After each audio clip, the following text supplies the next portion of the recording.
Hey guys, I'm Darcy from Metropolis Misfits, and today I'm going to run you guys through how I pack for UTA100.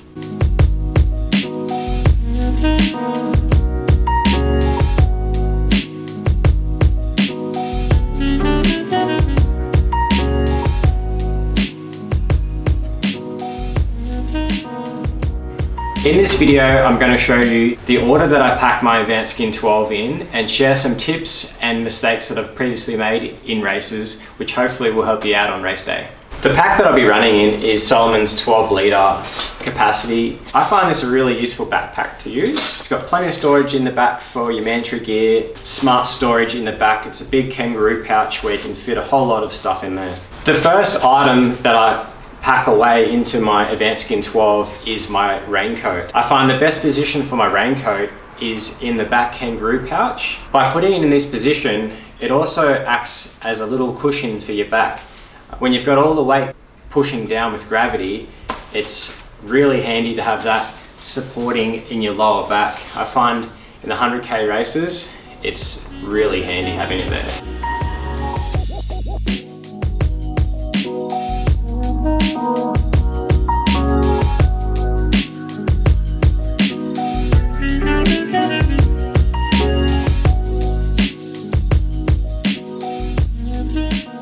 Next item that I pack into the Advanced Skin 12 are my mandatory gear. These are my thermals, and I've packed them nice and tightly into a CN Summit dry sack, which is a 2 litre capacity. I find the best way of packing these is roll up your thermals and put it on the ground and actually kneel on it and let all the air out and then roll it up, and you can actually get this quite tiny. It's incredible what you can fit into these little dry sacks. Next thing that I put in is another mandatory gear item for UTA, and it's some thermal gloves. There's a nice little pocket inside the Advanced Skin 12, and I find that's a great spot for them. In the morning, I wear the buff around my neck, keep me nice and warm, doubles into a sweatband, and I find this really good when it heats up, just to wipe away the sweat away from your eyes. The next item that I fit into my pack is the high-vis vest.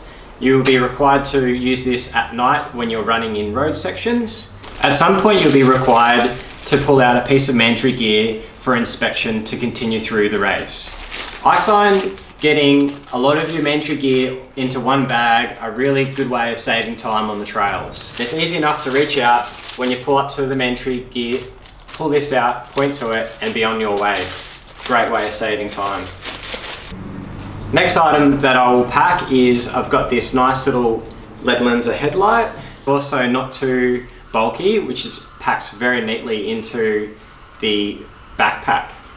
I use my A1 from Queen Victoria Hospital, and I find having a really good quality bright light minimises any chances of you falling over, kicking rocks and injuring yourself. Save on carrying the weight all day, pack this in your drop bag, grab it later on. You may be required to take some rain pants. If that's the case, I'll also put the rain pants in my kangaroo pouch. It fits quite nicely in there also. Another item that you may need to take is your fleece. I was lucky enough the last UTA that I did, we didn't have to take the fleece until a certain time. So you didn't have to carry it all day, as long as you were able to pick it up from a crew member or a drop bag by a certain time. So this may change depending on the weather conditions. If you're required to take that, I think the best spot for the fleece is probably in the main compartment.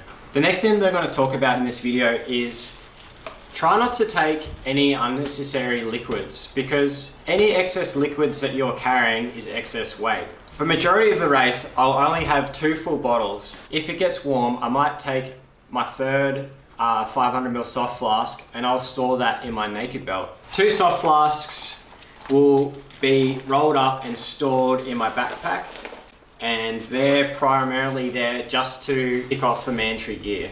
A little tip that I'll give ultra runners, something that I've been playing around with in my training, is using some sort of naked belt, Ultra Spire or Ultimate Direction belt. The good thing about using one of these belts is that you're able to get some of the weight from your food or drinks off your backpack. What that's going to enable you to do is relieve some of the weight off your shoulders and distribute it in another part of your body. So I've been loving stashing a bottle down the side on those longer runs, and they fit really, really well in between there. If you've got poles, at some point you may want them. I'm going to carry poles for the whole UTA 100. I'm going to do this as a bit of a test. I've got some other races coming up in the future that require poles for the whole race. So I just want to try out carrying them and using them on course a little bit. I highly recommend putting them in a drop bag for later on in the back end of the race, because there's lots of climbing, lots of long, slow, hilly sections, and that would be a great advantage for the back end of the race.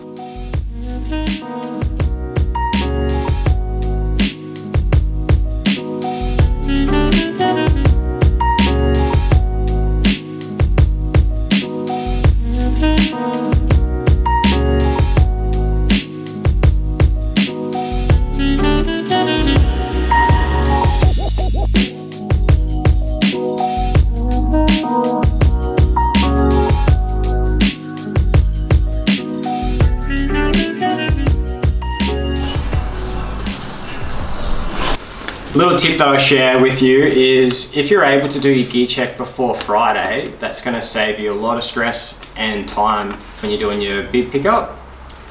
You want to minimize having to rush around Friday afternoon, getting your number, getting all these things checked off.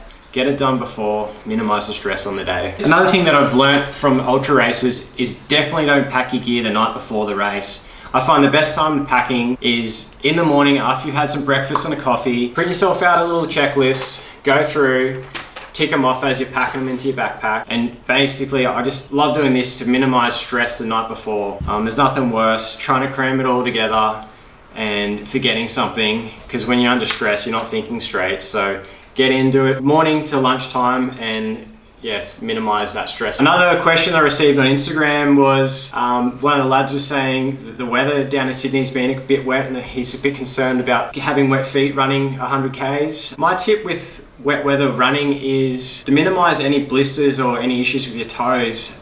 Do a bit of body gliding before you put your socks on in the morning. If it's going to be wet weather, possibly in your drop bags, chuck a couple of pairs of dry socks. That might be a really good thing to have midpoint through your race. It might be a good morale boost of chucking on some nice warm socks again. So that's another tip that I'll give you guys. If you see me around UTA, give us a holler, and look forward to seeing you on the trail. Share some Ks.